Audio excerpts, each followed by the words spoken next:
Hello everyone, मैं हूं हीना और आप देख रहे हैं लीगल परसेप्शन।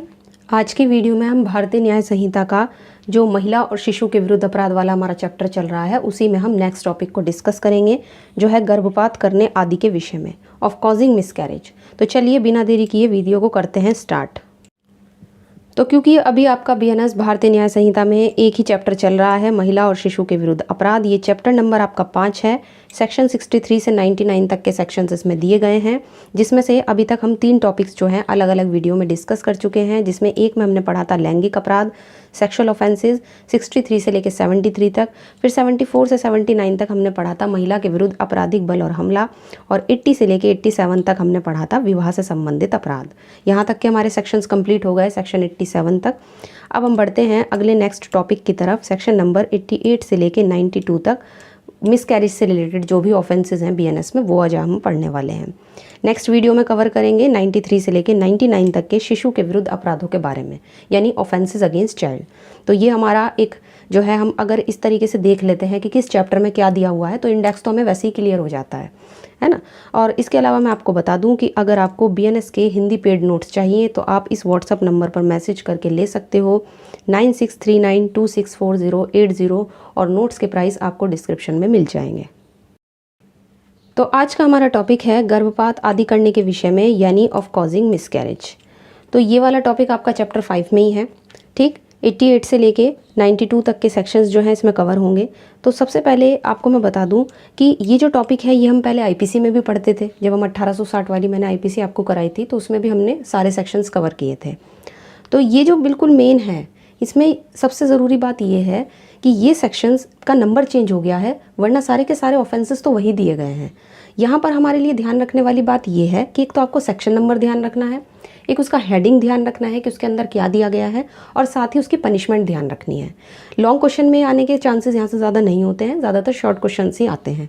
लेकिन अगर आपके एग्जाम में लॉन्ग क्वेश्चन की तरीके से आ रहा है तो वहाँ पर भी आपको अच्छे से पढ़ना चाहिए। तो सबसे पहले बात करते हैं सेक्शन नंबर 88 की, जो कहता है गर्भपात कारित करना, यानी कॉजिंग मिसकैरेज। तो मिसकैरेज की बात करता है, पहले इसको रीड करेंगे।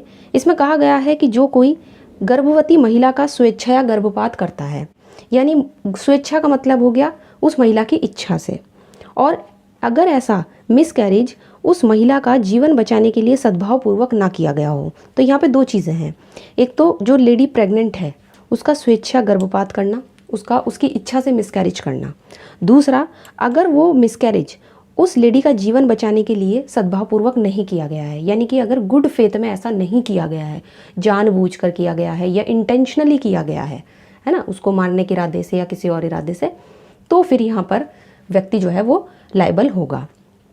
तो अगर गुड फेथ नहीं है, गुड फेथ है तो व्यक्ति बच जाएगा, है ना। गुड फेथ में है या कुछ उसके साथ ऐसा हो गया लेडी के साथ कि अगर उसका मिसकैरेज नहीं किया तो वो मर सकती है ना, अगर ऐसा है तो बच जाएगा व्यक्ति। नहीं तो अगर गुड फेथ में नहीं किया गया है और महिला की इच्छा से किया गया है यहाँ पर मिसकैरेज, तो यहाँ पर क्या होगा, इसमें कहा गया है कि अगर कोई ऐसा करता है तो वो दोनों में से किसी भांति के कारावास से जिसकी अवधि 3 साल की होगी या फाइन लगेगा, या फिर दोनों भी कोर्ट यहाँ पे दे सकती है। तो यहाँ पे मिसकैरेज की बात हो रही है, एक लेडी, एक महिला जो प्रेग्नेंट है और स्वेच्छा उसका मिसकैरेज कराया जा रहा है, और वो मिसकैरेज भी ऐसा कराया जा रहा है कि सद्भावपूर्वक नहीं है ना। अगर जीवन बचाने के लिए किया जा रहा है, उसकी लाइफ बचाने के लिए किया जा रहा है तो ठीक है, अदरवाइज़ अगर वो सद्भावपूर्वक नहीं कराया जा रहा है तो व्यक्ति को यहाँ पे पनिशमेंट मिलेगी 3 साल की, या फाइन, ध्यान रखना है पनिशमेंट, या दोनों से भी दंडित किया जाएगा। अब यहाँ पे एक चीज़ और है, अगर महिला स्पंदन गर्भा है, ठीक, स्पंदन गर्भा का मतलब क्या हो गया, इसको समझेंगे पहले। स्पंदन गर्भा का मतलब है कि अगर उसकी जो प्रेगनेंसी है ना, उसकी जो प्रेगनेंसी है वो क्विक विथ चाइल्ड है, तो यानी कि जल्दी ही वो बच्चे को जन्म देने वाली है। कि जब महिला की प्रेगनेंसी को ज़्यादा महीने हो गए हैं और ज़्यादा महीने के बाद अब फिर उसकी प्रेगनेंसी ख़त्म की जा रही है, उसका मिसकैरेज कराया जा रहा है ना, अब प्रेगनेंसी एडवांस लेवल पर पहुंच चुकी है, तो अगर ऐसे टाइम पे को उसका मिसकैरेज करता है तो यहाँ पे दोनों में से किसी भांति का कारावास जिसकी अवधि 7 साल की होगी और जुर्माने से दंडित किया जाएगा। तो यहाँ पे ये चीज़ हो गई, है ना। तो दोनों में से किसी भी भांति का कारावास है यहाँ पर भी, लेकिन सज़ा यहाँ पे ज़्यादा है क्योंकि एडवांस लेवल पर प्रेगनेंसी पहुँच चुकी है एक महिला की और फिर उसका मिसकैरेज हो रहा है, तो फिर यहाँ पर सज़ा ज़्यादा है। इसका एक्सप्लेनेशन देख लो, एक्सप्लेनेशन क्या कहता है एक्सप्लेनेशन कहता है कि महिला स्वयं अगर अपना गर्भपात कराती है तो वो भी इस सेक्शन के अंदर लाइबल होगी। ठीक, कोई महिला है वो अपना खुद गर्भपात कराती है, खुद मिसकैरेज करा रही है, तो वो भी यहाँ पर इस सेक्शन में आएगी। तो ऐसा नहीं है कि महिला को यहाँ पे आप छोड़ दोगे, है ना, या उसके लिए यहाँ पे इस तरीके की कोई छूट है। तो जो अपराध खुद ही एक अपराध हैं, ये चीज़ हमने जनरल एक्सेप्शन में भी पढ़ी थी कि जो अपराध खुद ही अपराध हैं उनमें आप बचाव नहीं ले सकते। जैसे कोई लेडी है और वो प्रेग्नेंट है, वो ये कह दे कि मेरी लाइफ है, मैं इसके साथ जो चाहे वो करूँ, कोई मुझे रोक नहीं सकता, तो ऐसा नहीं है। तो अगर कोई लेडी अपना खुद का मिसकैरेज कराती है तो वो भी इस सेक्शन के अंदर लाइबल होगी। तो कुछ चीज़ें ऐसी हैं जो हमें ध्यान रखने वाली है कि सेक्शन क्या कहना चाह रहा है ना। जैसे क्विक विथ चाइल्ड वाला यहाँ पे डाल दिया तो उसके लिए ज़्यादा पनिशमेंट दी गई है। वैसे 3 साल की है, लेकिन अगर स्पंदन गर्भा की बात आ रही है तो 7 साल की है। और एक्सप्लेनेशन बहुत ही क्लियर कर रहा है इस चीज़ को कि महिला को भी यहाँ पे आप दोषी ठहरा सकते हो। इसके बाद आता है सेक्शन नंबर 89। छोटे छोटे सेक्शन हैं लेकिन समझने वाली चीज़ें ज़्यादा हैं। सेक्शन 89 क्या कहता है? महिला की सहमति के बिना गर्भपात कारित करना। अब यहाँ पे जो 88 था उसमें स्वेच्छा हो रहा था, महिला की इच्छा से हो रहा था, लेकिन यहाँ पर महिला की सहमति के बिना हो रहा है, उसकी कंसेंट भी नहीं ली। तो इसमें कहा गया है जो कोई महिला की सहमति के बिना, चाहे वो महिला स्पंदन गर्भा हो या नहीं, इससे फ़र्क नहीं पड़ता, जो धारा 88 है, जो भी हमने ऊपर सेक्शन 88 पढ़ा, उसमें अपराध करता है, मतलब उसका मिसकैरेज करता है, तो उसकी सज़ा कितनी होगी? लाइफ इम्प्रिजनमेंट, आजीवन कारावास, या किसी भांति का कारावास भी कोर्ट दे सकता है जो 10 साल तक का होगा और जुर्माने से दंडित किया जाएगा। तो सहमति के बिना, यहाँ पे उस महिला का कंसेंट भी नहीं लिया जा रहा है ना, कंसेंट के बिना ही ऐसा कर रहे हैं, ठीक है ना। तो इस चीज़ को ध्यान रखना है कि अगर उसके कंसेंट के बिना ऐसा किया जा रहा है, ठीक, और इस बात से फ़र्क नहीं पड़ता कि वो स्पंदन गर्भा है या नहीं। ये कुछ चीज़ें हैं जो हमें ध्यान रखने वाली है सेक्शन के बारे में कि सेक्शन क्या कहना चाह रहे हैं, है ना। 2 से 3 चीज़ें आप चाहो तो नोट डाउन कर लो। और एक इसकी पनिशमेंट कितनी मिलेगी अगर कोई महिला की कंसेंट के बिना उसका मिसकैरेज करेगा तो पनिशमेंट भी ज़्यादा है। लाइफ इम्प्रिजनमेंट दे सकता है कोर्ट, या दोनों में से किसी भांति का कारावास जो 10 साल का होगा, और जुर्माना। तो यहाँ पे ये चीज़ ध्यान रखनी है। सेक्शन 90, गर्भपात करने के आशय से किए गए कार्य द्वारा मृत्यु, यानी मिसकैरेज करना चाह रहा है जो व्यक्ति है और इंटेंशन ऐसी है कि जिससे उसने मिसकैरेज किया है उससे महिला की डेथ हो गई, मिसकैरेज में ही उसकी डेथ हो गई। तो अगर ऐसा हो गया तो क्या होगा? तो सेक्शन 90 अप्लाई हो जाएगा। तो जो कोई गर्भवती महिला का गर्भपात करने के आशय से, उसकी इंटेंशन से कोई ऐसा काम करता है, कोई ऐसा एक्ट करता है जिससे उस महिला की मृत्यु हो जाती है, तो यहाँ पर उसको सज़ा कितनी मिलेगी?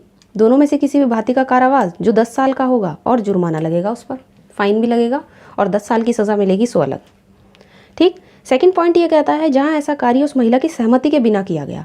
अब जो मिसकैरेज कराया जा रहा है वो मिसकैरेज कराने के आशय से कोई ऐसा एक्ट किया जिससे महिला मर गई, जिसका मिसकैरेज करा रहे हैं और वो महिला प्रेग्नेंट थी, अब वो मर गई। अब क्या होगा? ये तो था फर्स्ट पॉइंट। लेकिन अगर मान लो यही एक्ट उसकी कंसेंट के बिना किया जा रहा है, कंसेंट के बिना उसका मिसकैरेज करा रहे हो, और फिर उसके इंटेंशन से किए गए जो एक्ट करना था उसमें उसकी डेथ हो गई और उसकी महिला की सहमति भी नहीं थी। अगर सहमति के बिना कर दिया वो काम तो फिर होगा लाइफ इम्प्रिजनमेंट, या फिर जो ऊपर दिया गया दंड है उससे उसको दंडित किया जाएगा। ठीक। तो यहाँ पर ये 2 चीज़ें दी गई हैं। पहला वाला जो है उसमें कंसेंट की बात नहीं हो रही, उसमें सज़ा 10 साल की है, लेकिन इसमें अगर कंसेंट के बिना कर दिया वो एक्ट और फिर उसकी डेथ हो गई तो फिर लाइफ इम्प्रिजनमेंट है, सज़ा भी यहाँ पे बढ़ जाएगी। एक्सप्लेनेशन देख लेते हैं क्या कह रहा है। इस अपराध के लिए ये ज़रूरी नहीं है कि अपराधी जानता हो कि उस कार्य से मृत्यु कारित करना संभाव्य है। यानी सेक्शन 90 ये कह रहा है कि जो कार्य कर रहा है, अगर इस सेक्शन के अंदर किसी को लाइबल ठहराना है तो उसके लिए ज़रूरी नहीं है कि जो अपराध करेगा व्यक्ति वो उसे पता हो कि जो एक्ट वो कर रहा है उससे मृत्यु कारित होना संभाव्य है, मतलब उससे पॉसिबिलिटी है कि महिला मर सकती है, तो ज़रूरी नहीं है उसे पता ही हो। तो इसमें इंटेंशन था, इस सेक्शन में मिसकैरेज करने का इंटेंशन था, और उस एक्ट के रिजल्ट से जो एक्ट किया गया उसका परिणाम ये निकला कि महिला की डेथ कॉज हो गई, महिला मर गई। ठीक। तो अगर कोई इस तरीके का सीरियस नेचर का क्राइम है तो वो सेक्शन 90 इसमें आ जाएगा। सेक्शन नंबर 91 क्या कह रहा है? शिशु का जीवित पैदा होना रोकने या जन्म के बाद उसकी मृत्यु करने के आशय से किया गया कार्य। अब 91 में कोई ऐसा एक्ट करता है कोई व्यक्ति जिससे बच्चा मरा हुआ पैदा हो, या वो जैसे ही पैदा होगा वो मर जाएगा। जैसे माता है, माँ है, किसी बच्चे की मदर है, उस मदर को कोई ऐसी दवाई वगैरह खिला देना जिससे बच्चा मरा हुआ पैदा होगा या पैदा होते ही मर जाएगा। इसका ये एग्जाम्पल हो सकता है ना। जैसे कोई लेडी प्रेग्नेंट है, अब उसे किसी ने कोई ऐसी चीज़ खिला दी या पिला दी जिससे जब वो बच्चे को जन्म देगी तो बच्चा या तो मरा हुआ पैदा होगा, ठीक, या तो बच्चा मरा हुआ पैदा होगा या फिर पैदा होते ही मर जाएगा, जन्म लेते ही वो मर जाएगा। तो अगर इस तरीके का कोई एक्ट करता है, कोई उस बच्चे का जीवित पैदा होना रोक रहा है जिससे कि वो जब वो पैदा हो तो वो जीवित ही पैदा ना हो, वो मरा हुआ पैदा हो, या उसकी डेथ को जन्म के बाद, है ना, जब वो जन्म ले लेता है उसके बाद उसकी मृत्यु करने के आशय से कोई एक्ट करता है, उस बच्चे की डेथ कॉज करना चाहता है कोई व्यक्ति, इस इंटेंशन से कोई एक्ट करता है, तो फिर उसको यहाँ पे कितने पनिशमेंट मिलेगी।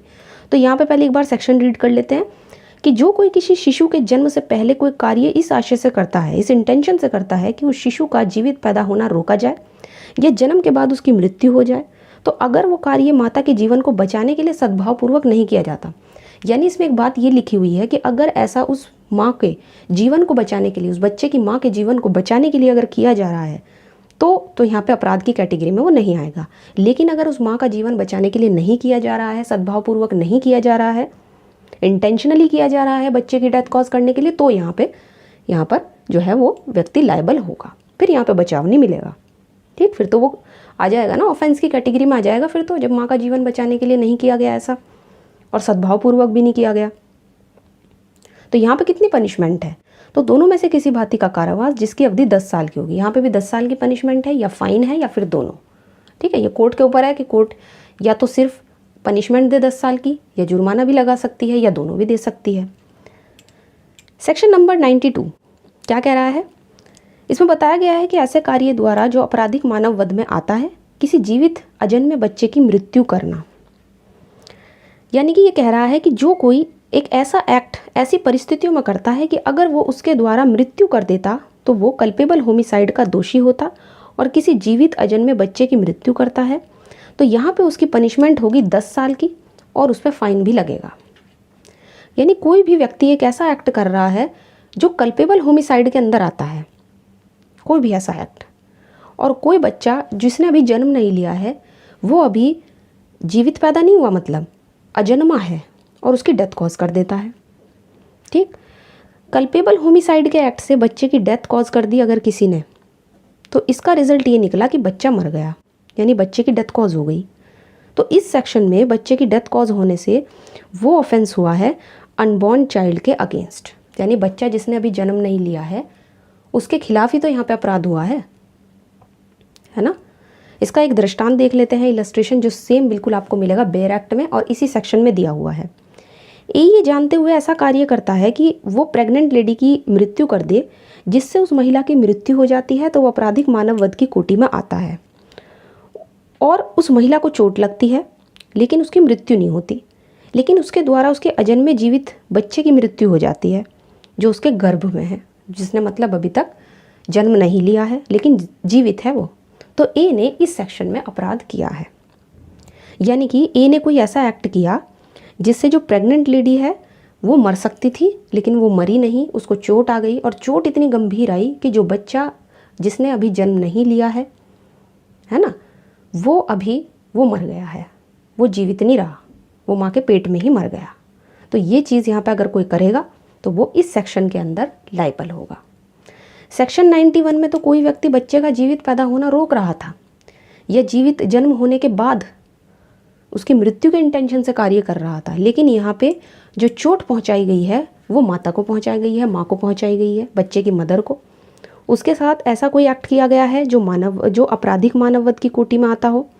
अगर उस महिला की डेथ हो जाती लेकिन वो मरी नहीं है, उसको चोट लगती है, ठीक, उसकी डेथ नहीं होती, लेकिन उसके द्वारा उसके अजन्मे जीवित बच्चे की मौत हो जाती है, तो सेक्शन 92 यहाँ पर आपका अप्लाई हो जाएगा। तो आज की वीडियो में हमारा जो मिसकैरेज से रिलेटेड जो भी ऑफेंसेस थे वो सब हमने डिस्कस कर लिए हैं। सेक्शन 88 से लेके 92 तक के सेक्शंस आपको ध्यान रखने हैं, ये आपके इस टॉपिक से डील करते हैं। इसके अलावा जो आपका चैप्टर 5 में अब आगे के सेक्शन रह गए हैं 93 से लेके 99 तक, ये हम नेक्स्ट वीडियो में कवर करेंगे। तो इससे हमारा चैप्टर 5 बिल्कुल कंप्लीट हो जाएगा। फिर इसी तरीके से एक एक करके बीएनएस के सारे चैप्टर्स को और कंप्लीट सेक्शन के साथ हम अलग अलग वीडियोज़ में डिस्कस करेंगे। तो आई होप आज की वीडियो आपको अच्छी लगी होगी। वीडियो अगर अच्छी लगी है तो इसको लाइक कर दीजिए, शेयर कीजिए और अगर चैनल पे नए हैं तो इसको सब्सक्राइब कर लीजिए। इसके अलावा आप हमें टेलीग्राम पे भी ज्वाइन कर सकते हो। तो आज की वीडियो में इतना ही, मिलते हैं नेक्स्ट वीडियो में।